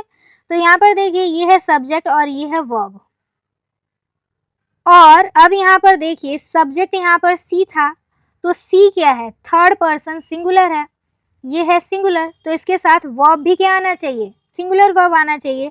जब सेंटेंस में ही सी इट सिंगुलर नाउन होता है तो इसके साथ जो वर्ब यूज होगा वो भी होना चाहिए सिंगुलर, ठीक है। और मैंने आपको बताया है जो वर्ब होता है, जिस वर्ब के अंदर एस या फिर ईएस लगा होता है वो सिंगुलर होता है, और जिसके पीछे एस या ईएस नहीं लगा होता वो होता है प्लूरल। ये मैंने आपको कितनी बार बता दिया है, और ये चीज़ मैंने वर्ब वाले क्लास में और डिटेल में आपको समझाया है। अगर आपने अभी तक वर्ब का माइंड मैप वाला क्लास नहीं देखा है तो वीडियो के डिस्क्रिप्शन में आपको वर्ब का माइंड मैप मिल जाएगा, वहाँ से जाकर आप उसको देख सकते हैं। तो यहाँ पर देखिए आई यू दे वी, ये सारे क्या होते हैं, प्लूरल नाउन होते हैं, मतलब कि प्लूरल सब्जेक्ट होते हैं, इसलिए इसके साथ वर्ब क्या लगता है, प्लूरल वर्ब। और मैंने बताया कि प्लूरल वर्ब में एस या ईएस नहीं लगता, इसीलिए यहाँ पर क्या है, डू है। और फिर ये क्या है, ही सी इट, ये है सिंगुलर सब्जेक्ट। और सिंगुलर सब्जेक्ट में मैंने बताया जो वर्ब लगता है वो भी सिंगुलर लगता है, और सिंगुलर वर्ब के अंदर क्या लगता है, एस या फिर ई एस। इतनी क्लैरिटी हुई आपको, ठीक है। अब इस क्वेश्चन पर आइए, यहाँ पर देखिए सी क्या है, यहाँ पर सिंगुलर सब्जेक्ट है, और मैंने आपको बताया जब सब्जेक्ट सिंगुलर हो तो वर्ब भी होना चाहिए सिंगुलर। और सिंगुलर वर्ब में क्या होता है, सिंगुलर वर्ब में एस या फिर ई एस होता है, तो यहाँ पर डू का क्या हो जाना चाहिए, डज हो जाना चाहिए। और फिर एक और चीज़ मैं आपको बताऊं तो जो डज होता है उसके बाद नॉट आता है, इसके बाद वर्ब का V1 फॉर्म आता है। ओके, तो यहाँ पर दो जगह एरर है, पहला तो ये डू में और दूसरा ये नोज में। डू का यहाँ पर होना चाहिए डज और नोज का होना चाहिए नो। तो ऑप्शन नंबर कौन सा करेक्ट है, यहाँ पर डू नॉट नो, तो यहाँ पर डू तो चाहिए ही नहीं, डज चाहिए, तो ये हो जाएगा रॉन्ग। यहाँ पर भी डू नहीं चाहिए, इज तो होगा ही नहीं, डज चाहिए, तो ये ऑप्शन हो जाएगा option number 2 correct. Okay, question number 16 भी है सेंटेंस इंप्रूवमेंट से। यहाँ पर हाईलाइटेड पार्ट है जो सेंटेंस में, उसे करना है हमें इम्प्रूव। यहाँ पर बोला है he is senior than me in age, वह मेरे से एज में सीनियर है, बड़ा है, ठीक है। और मैंने आपको बताया था सीनियर, इन्फीरियर, सुपीरियर, ये जितने भी होते हैं इनके साथ क्या आता है, ये इम्पॉर्टेंट रूल है और इसे आपको दिमाग में फिट करके रख लेना है। सीनियर, जूनियर, सुपीरियर, इन्फीरियर, इन सब के साथ आता है टू, देन कभी नहीं आता। कभी भी इन वर्ड के साथ आपको देन का यूज नहीं करना। Okay, for example he is senior to me, she is junior to me, senior than नहीं आता। ओके, तो इस क्वेश्चन में देखिए यहाँ पर है एरर, सीनियर के बाद देन ना आकर टू आना चाहिए। इसमें देखिए मोर सीनियर देन नो। अब देखिए senior to me in age है और यहाँ senior to me by age है। अगर यहाँ पर इन है तो यहाँ हम बाय क्यों लगाएं, ये भी नहीं होगा। Elder to me no, elder के साथ देन आता है। ओके, एल्डर के साथ टू नहीं आता, तो ये तो ऑप्शन ही गलत है। तो ऑप्शन नंबर 3 हो जाएगा इस क्वेश्चन का correct answer. Done. Question number 17 है डायरेक्ट स्पीच हमें गिवन है, इसको हमें इनडायरेक्ट स्पीच में करना है कन्वर्ट। अब यहाँ पर भी आपको अप्लाई करना है VTR। वर्ब चेक कीजिए, विल बी है। अब इसमें टेंस क्या पता चल रहा है कि ये है फ्यूचर टेंस में, और यहाँ पर विल क्या है, यहाँ पर मॉडल। तो मॉडल में विल का क्या हो जाता है, अगर आप रूल अप्लाई करें, ये है डायरेक्ट और इनडायरेक्ट में हो जाएगा इसका वुड। तो यहाँ पर देखिए विल भी है, ये रॉन्ग, सेल भी है, ये रॉन्ग, यहाँ पर भी वुड भी है और यहाँ पर भी वुड भी है। अब हेयर का क्या हो जाता है, डायरेक्ट में हेयर है तो हेयर का इनडायरेक्ट में हो जाएगा देयर। ओके, तो यहाँ पर है हेयर और यहाँ पर है देयर, हमको चाहिए देयर, तो ये हो जाएगा रॉन्ग। ऑप्शन नंबर 3 हो जाएगा इस क्वेश्चन का correct answer. Done. Question number 18 है, यहाँ पर दिया गया है इनडायरेक्ट स्पीच और इसको हमें करना है डायरेक्ट स्पीच में कन्वर्ट। यहाँ पर भी हम VTR अप्लाई करेंगे। यहाँ पर देखिए वॉज नॉट फीलिंग वेल, यहाँ पर वर्ब हमने देखा। अब वर्ब देखकर क्या पता चल रहा है कि ये कौन से टेंस में है, पास्ट कॉन्टिन्यूअस टेंस है। ये टेंस पता चला, अब हम इसमें लगाएंगे रूल। यहाँ पर भी अगर आप देखेंगे तो यहाँ पर भी दो वर्ब है, एक है पास्ट कॉन्टिन्यूअस में और दूसरे में यहाँ पर है वुड। वुड क्या है, मॉडल वर्ब है। अब ये तो था इनडायरेक्ट स्पीच में पास्ट कॉन्टिन्यूअस में, अब डायरेक्ट स्पीच में अगर हम इसे कन्वर्ट करेंगे तो पास्ट कॉन्टिन्यूअस बदल जाएगा प्रेजेंट कॉन्टिन्यूअस में, और यहाँ पर बन जाएगा इज, आर या फिर एम नॉट फीलिंग। ओके, और यहाँ पर ये मॉडल वर्ब है तो ये डायरेक्ट में होगा विल, वुड का हो जाता है विल। ठीक है, ये 2 चीज़ें आपको ध्यान देनी है। ऑप्शन नंबर 4 में देखिए एम नॉट वेल, यहाँ पर फीलिंग है ही नहीं, तो ये हो जाएगा रॉन्ग। यहाँ पर भी फीलिंग इन्होंने स्किप कर दिया है, तो ये भी रॉन्ग हो जाएगा, ये खत्म। अब ऑप्शन नंबर 2 देखिए I was not feeling well, तो आई के साथ वॉज पास्ट में तो है ही नहीं, प्रेजेंट में ले जाना था हमें, तो ये हो जाएगा रॉन्ग। अब देखिए I am not feeling well, तो am not feeling well present में है, प्रेजेंट कॉन्टिन्यूअस में, ये करेक्ट है। यहाँ पर वुड का विल हो गया है, ये भी करेक्ट है, तो ऑप्शन नंबर 1 हो जाएगा इस क्वेश्चन का करेक्ट आंसर। डन।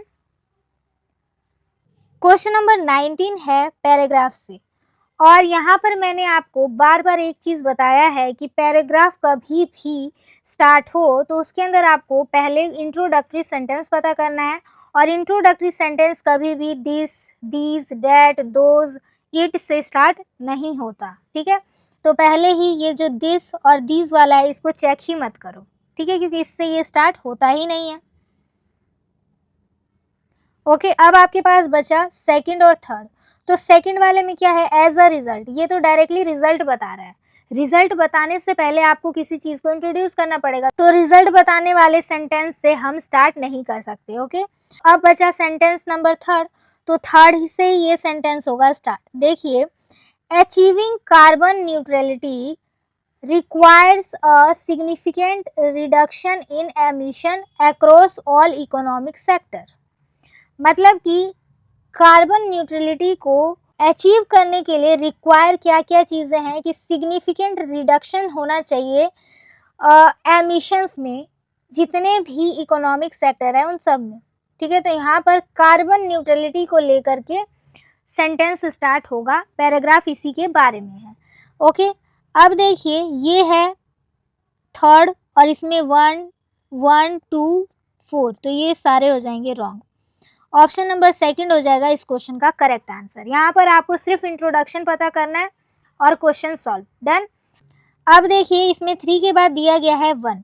1 में क्या है, this is the particular challenges in the industries such as steel and cement production.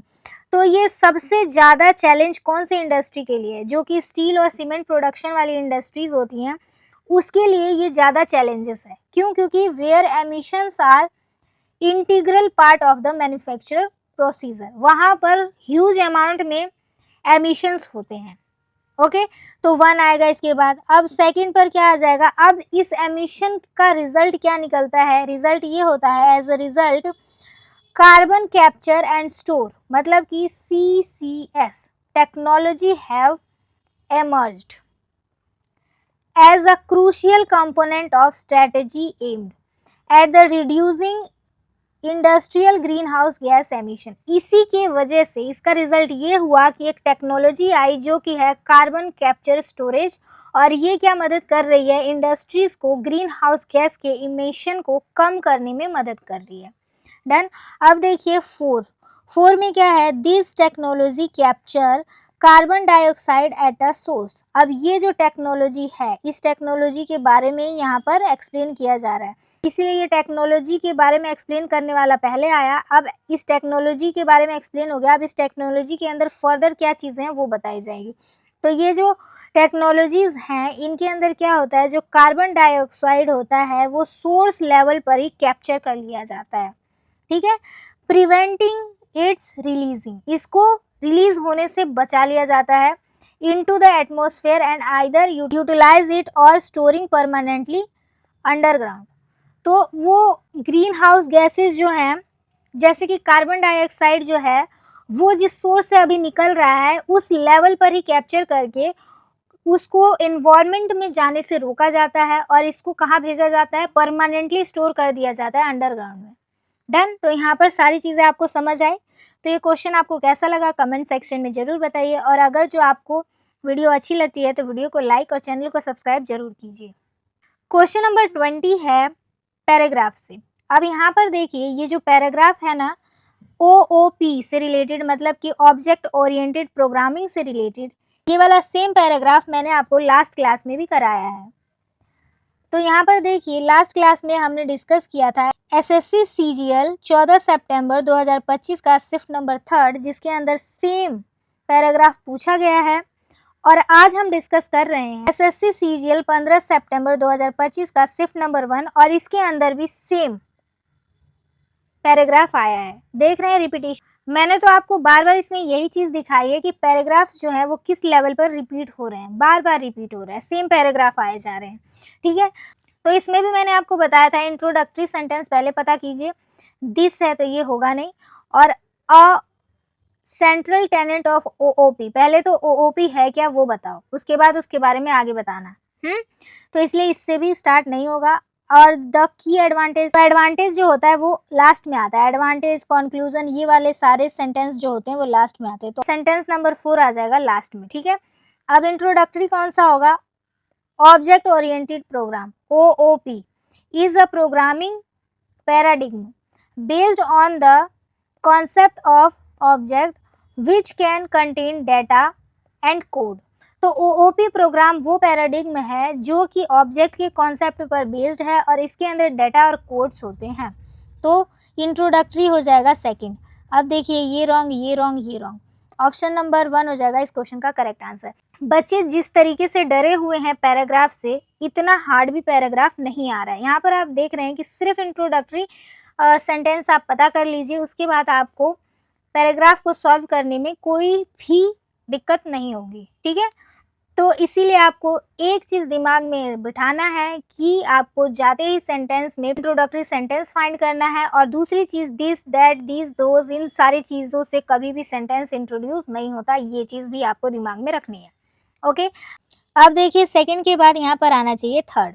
तो थर्ड में क्या है? A central tenet of OOP is concept of a class which act as a blueprint of creating object. तो object को अगर हमें create करना है तो उसको क्रिएट करने का जो ब्लूप्रिंट है वो क्या है? Concept of class. ठीक है, जो कि OOP का सेंट्रल टेनेट है। इतना क्लियर हुआ। अब देखिए इसके बाद आना चाहिए 1 में क्या है? This allow a programmer to by the structure and the behaviour of an object oriented program. ये अलाउ करता है प्रोग्रामर को कि वो स्पेसिफाई कर सके कि स्ट्रक्चर और बिहेवियर एक OOP का कैसा है। ओके, तो ये हो गया इस क्वेश्चन का correct answer, option number 1। Done. And यहाँ पर भी ऑप्शन 1 ही होगा इस क्वेश्चन का करेक्ट आंसर। क्वेश्चन नंबर 21 से 25 तक है पैसेज से। अब यहाँ पर मैंने आपको एक चीज सिखाई है कि जब भी पैसेज मिले तो उसके शुरू के 2 से 3 लाइन और लास्ट के 2 से 3 लाइन आपको पढ़ना है। टू बाइफरकेट, बाइफरकेट का मतलब होता है बांटना लाइफ इनटू इम्यूटेबल डिकोटोमीज। इम्यूटेबल का मतलब होता है स्थाई और डिकोटोमीज का मतलब होता है हिस्सा या फिर हिस्सों। ठीक है, तो जीवन को 2 स्थाई हिस्सों में बांटा गया है, ऑफ जॉय एंड सोरो। कौन कौन सा हिस्सा है? एक तो खुशी और दूसरा है दुख। Is to misread its most intrinsic rhythm. और जीवन को, लाइफ का मतलब जीवन, जीवन को बाइफरकेट का मतलब बांटना, जीवन को स्थाई 2 हिस्सों में बांटना, एक जॉय और दूसरा सोरो, यही जीवन के असली प्रकृति को गलत समझना है। मतलब जीवन सिर्फ सुखी या फिर सिर्फ दुख नहीं है। Human existence unfolds not as a linear progression of happiness और डिस्पेयर। मानव जीवन केवल लगातार खुशी या फिर लगातार निराश की तरह नहीं चलता, but as a dynamic interplay where each emotion depends the resonance of other. बल्कि यह भावनाओं के ऐसे मेल से बनता है जहां एक भावना दूसरी भावना से डिपेंड्स मतलब कि गहराई से जुड़ी हुई है। इमोशन का मतलब भावनाएं। ओके, अब देखिए the ecstasy of triumph is never as a poignant as when preceded by failure। जीत की खुशी उतनी गहरी नहीं होती जितना तब होता है जब पहले असफलता मिली हो। ट्रिम्फ का मतलब क्या है? यहाँ पर जीत। इस टैसी का मतलब होता है खुशी। तो जीत की खुशी नेवर एज पॉइग्नेंट, पॉइग्नेंट का मतलब गहरी। जीत की खुशी इतनी गहरी नहीं होती when preceded by a failure, जब तक कि आपको फेलियर असफलता ना मिला हो। अगर आप असफल होने के बाद सफलता तक पहुंचते हैं तो वो खुशी दुगनी होती है, ठीक है। Likewise, the pang of loss finding contour only because of we have once graced the presence of what now absent. इसी तरह किसी चीज को खोने का दर्द इसलिए महसूस होता है क्योंकि वह चीज पहले हमारे पास थी और हम उसे प्यार करते थे, ठीक है। और वो चीज हमें अगर पसंद होती है तो उसके बाद उसके खोने का दुख भी ज्यादा महसूस होता है।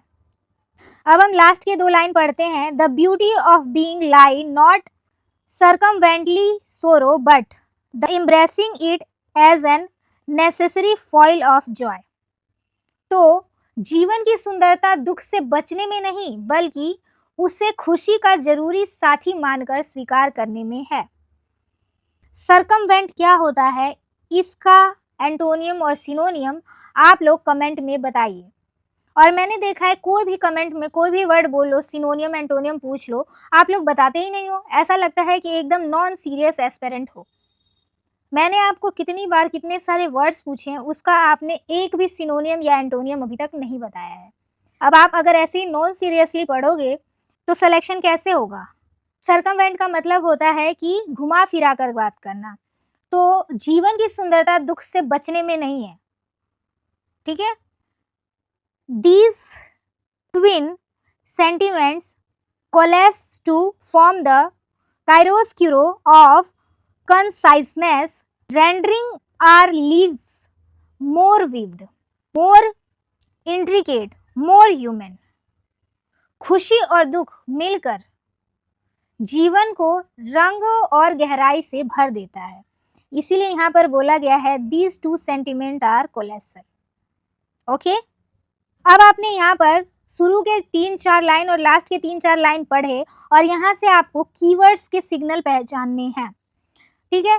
कीवर्ड्स ये है कि अगर जो he, she, it, one day, mat, went ये सारी चीजें आए तो वो नैरेटिव होता है। डिस्क्रिप्टिव में क्या होता है, beautiful, huge, colourful, tall, smell, view ये सारे वर्ड आए तो वो डिस्क्रिप्टिव पैसेज होता है। Is, are, refer to, defined और एग्जाम्पल, फैक्ट्स ये सारी बताई जाए तो ये एक्सपोजिटरी पैसेज होता है। आर्ग्यूमेंट में should, must, therefore, because, hence, argue ये सारी चीजें आर्ग्यूमेंटेटिव होता है। और एनालिटिकल में किसी टॉपिक के बारे में बताया जाए एकदम डीपली, जिसमें कि रीजन, फैक्ट, कोज सारी चीजें दी गई हों, वो होता है एनालिटिकल। और ये 99.9% यही वाला पैसेज आता है एग्जाम में, ठीक है, मोस्टली। अब देखिए फिलोसॉफिकल पैसेज क्या होता है, लाइफ, हैप्पीनेस, सोरो, ट्रूथ और एग्जिस्टेंस, मीनिंग ये सारी चीजें वर्ड आए, कीवर्ड्स आए तो ये होता है फिलोसॉफिकल। ये मैंने शॉर्ट तरीका बताया है पैसेज को आइडेंटिफाई करने का, ठीक है। और यहाँ पर हमारे पैसेज में है लाइफ, हैप्पीनेस, सोरो ये सारी चीजें हैं, तो इसीलिए हमारा ये गिवन पैसेज है फिलोसॉफिकल पैसेज, ओके। अब हम क्वेश्चन सॉल्व करते हैं। क्वेश्चन नंबर 21 है which of the following is best complete the analogy of joy is to presence as sorrow is to. तो यहाँ पर आपको बोला गया है कि जॉय जो है इसका एनालॉजी है प्रेजेंस और सोरो का एनालॉजी क्या होगा। तो यहाँ पर आपने देखा जब ये लाइन हमने पढ़ा, likely the pang of loss find contour only because we have once caressed the presence of what is now absent, ठीक है। तो किसी चीज को खोने का दर्द इसलिए हमें महसूस होता है क्योंकि वह चीज पहले से हमारे पास थी, ठीक है। तो यहाँ पर मैंने आपको दिखाया कि लाइन नंबर 4 जो था उसके अंदर ये लाइन गिवन था। इसी तरह किसी चीज को खोने का दर्द इसलिए महसूस होता है क्योंकि वह चीज हमारे पास पहले से थी, हम उससे प्यार करते थे। तो यहाँ पर प्रेजेंस क्या था, जॉय, और एब्सेंस क्या है, सोरो। क्योंकि कोई चीज हमारे पास है तो हम खुश हैं और वो चीज हमारे पास नहीं है तो हम दुखी हो जाते हैं। तो इसीलिए प्रेजेंस है जॉय और एब्सेंस है सोरो। तो इस क्वेश्चन का करेक्ट आंसर क्या होगा, option number 3 absence. Done. Question number 22 है based on the passage what can be the reasonably inferred about the author's perspective on humans emotion. तो ऑप्शन नंबर 1 है life should be devoted of emotional pain. मतलब कि जो जीवन है वो emotional painful होना चाहिए, मतलब इमोशनल पेन में होना चाहिए। ऐसा तो कुछ नहीं था इस पैसेज में। Emotion exist in strict binary, no. Joy is an artificial construction, नहीं, जॉय तो तभी आता है जब दुख गहरा हो, तो ये हो जाएगा गलत। ऑप्शन नंबर 3 है सोरो depends the meaning of the Joy, यही होगा इस क्वेश्चन का correct answer, option number 3। Question number 23 है what is the author's primary purpose in writing this passage. इस पैसेज को लिखने में ऑथर का प्राइमरी पर्पस क्या है। टू हाईलाइट फिजियोलॉजिकल ट्रेडिशन, नहीं, फिजियोलॉजिकल ट्रेडिशन की तो कहीं बात ही नहीं हुई है, यहाँ पर तो सोरो और जॉय की बात है। अब देखिए, to lemon the fragility of happiness, happiness की फ्रेजिलिटी को दर्शाया गया है यहाँ पर, नहीं। टू क्रिटिक्वी, मतलब कि क्रिटिसाइज मॉडर्न इमोशनल डिटैचमेंट, जो कि मॉडर्न इमोशनल डिटैचमेंट है उसको दर्शाया गया यहाँ पर, नहीं। To argue that sorrow should be embraced as essential to experience true happiness, अगर जो आपको रियल हैप्पीनेस को एक्सपीरियंस करना है तो उसमें जो आपका ज़्यादा हैप्पीनेस फील कराता है वो है दुख के बाद आने वाला सुख, जो कि मैंने आपको इस लाइन में एक्सप्लेन किया था। यहाँ पर बोला गया था ना कि the beauty of being lie not in circumvent सोरो, मतलब कि जीवन की सुंदरता दुख से बचने में नहीं, बट द इम्ब्रेसिंग, इम्ब्रेसिंग का मतलब कि उसको स्वीकार करना, is as a necessary foil of joy, बल्कि खुशी का जरूरी साथी मानकर दुख को स्वीकार करने में ही जीवन की असली सुंदरता है। यही चीज ऑथर बताना चाहता है यहाँ पर। तो यहाँ पर ऑथर्स प्राइमरी पर्पस यही है, ओके। क्योंकि आपने देखा होगा कि जब आपका एग्जाम क्लियर नहीं होता तो आप दुखी हो जाते हैं, क्लियर हो जाता है तो खुश हो जाते हैं, या फिर दुख सुख तो जीवन में चलता ही रहता है, लेकिन सुख का मज़ा तब ज़्यादा आता है जब हम दुख को उसका साथी मानकर स्वीकार कर लें और अपना काम निरंतर करते रहें, ठीक है। फिर उसके बाद से जो सुख मिलता है, मतलब कि हैप्पीनेस मिलती है, सक्सेस मिलता है, वो होता है हमारे असली जॉय का कारण। क्वेश्चन नंबर 24, यहाँ पर बोला गया है what tone does the author primarily adopt through out the passage. अब इस पूरे पैसेज में कौन सा टोन ऑथर ने अडॉप्ट किया है, और ये चीज़ मैंने आपको शुरू में ही बता दिया, टाइप पहचानना पैसेज का कि ये कौन सा टाइप है, और आपने यहाँ पर टाइप पहचान लिया है तो इसको देखते ही आप इस क्वेश्चन का आंसर मार्क कर पाएंगे। इस क्वेश्चन का करेक्ट आंसर क्या होगा, ऑप्शन नंबर 2, फिलोसॉफिकल पैसेज था ये, ओके।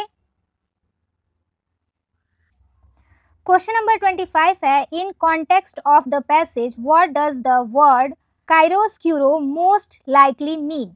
तो इस वर्ड का मतलब क्या है इस पैसेज के अनुसार। तो इस पैसेज का जब हमने लास्ट का 2-3 लाइन पढ़ा था तो यहाँ पर था, यहाँ पर ये काइरोक्यूरोस। अब इसका मतलब क्या है इस पैसेज के कॉन्टेक्स्ट में, यही यहाँ पर पूछा गया है। यहाँ पर देखिए, these twin sentiments coalesce to form a काइरोक्यूरोस ऑफ कंसाइजनेस। यहाँ पर मतलब ये है कि सुख और दुख दोनों मिलकर, यानी कि ये दोनों सेंटिमेंट्स सोरो एंड जॉय मिलकर ये एक फॉर्म लेती हैं और मन के अंदर चल रहे लाइट एंड डार्क, मतलब कि हमारे मन में दो दुविधाएं चल रही होती हैं, एक अच्छी और एक बुरी, तो एक लाइट और एक डार्क, या फिर ऐसे बोल सकते हैं कि धूप छांव। तो यहाँ पर काइरोस्क्यूरो का मतलब है कि या फिर लाइट डार्क, धूप छांव, सुख दुख, प्रकाश और छाया, ठीक है, इन दोनों चीजों का मिला जुला रूप है, ठीक है, जॉय और सोरो। काइरोक्रियोज ऑफ कॉन्शियसनेस, मतलब कि मन के अंदर की प्रकाश और छाया, या फिर धूप छांव, या फिर लाइट और डार्क, इन दोनों को एक्सप्रेस करती है, ठीक है। कौन, ये ट्विन सेंटिमेंट जॉय और सोरो। डन। अब इस वर्ड का मतलब आपको पता है कि लाइट या डार्क से होता है, लाइट एंड डार्क, ठीक है, या फिर लाइट एंड सैडो। अब यहाँ पर देखिए, इमोशनल पैरालिसिस है, इसका मतलब नो। अ म्यूजिकल वेरिएशन नहीं। अ स्पेसिफिक टाइप ऑफ सोरो नहीं। A blend of light and shadow, यही होगा इस क्वेश्चन का correct answer, option number second. तो आपको पैसेजेस कैसे लग रहे हैं कमेंट सेक्शन में जरूर बताइए। सबसे पहले कि शुरू के 2-3 लाइन पढ़ना, लास्ट की 2-3 लाइन पढ़ना, पैसेज का टाइप पता करना, फिर उसके बाद सॉल्यूशन कितना इजी हो जा रहा है आप यहाँ पर देख रहे हैं। अगर जो आपको भी ये वीडियोस अच्छी लगती हैं तो वीडियो को लाइक, चैनल को सब्सक्राइब जरूर करें। और इसी के साथ हमारा आज का क्लास होता है खत्म। जो भी क्वेश्चंस आपको पूछे जा रहे हैं उनका आंसर आप कमेंट सेक्शन में जरूर दें, ठीक है। और अगर नहीं आता तो भी कमेंट में बताइए कि हमें नहीं आता, तो मैं आपको बताऊंगी अगली क्लास में, ठीक है। जब तक आप लोग खुद कमेंट में पूछे गए क्वेश्चंस, जो मैं बीच बीच में क्वेश्चंस पूछती हूँ, उसके आंसर कमेंट बॉक्स में नहीं बताएंगे कि मैंने आज पूछा है कि सर्कमवेंट का सिनोनियम और एंटोनियम क्या होता है, अगर किसी ने बताया तो उसका मैं क्या करूंगी, उसका स्क्रीनशॉट लूंगी और बताऊंगी कि हाँ इस बच्चे ने ये सिनोनियम एंटोनियम बताया है, और वो भी उस बच्चे का स्क्रीनशॉट मैं अटैच करूंगी जिस बच्चे ने करेक्ट आंसर दिया होगा, ठीक है। ओके, तो अगर आप चाहते हैं कि बीच बीच में पूछे गए क्वेश्चंस को मैं एक बार बताऊं, तो फिर आपको भी कमेंट में क्वेश्चंस का आंसर देना पड़ेगा, ठीक है। So thank you for the watching. Like, share and subscribe for more such videos. Follow me on Insta and Facebook for further information.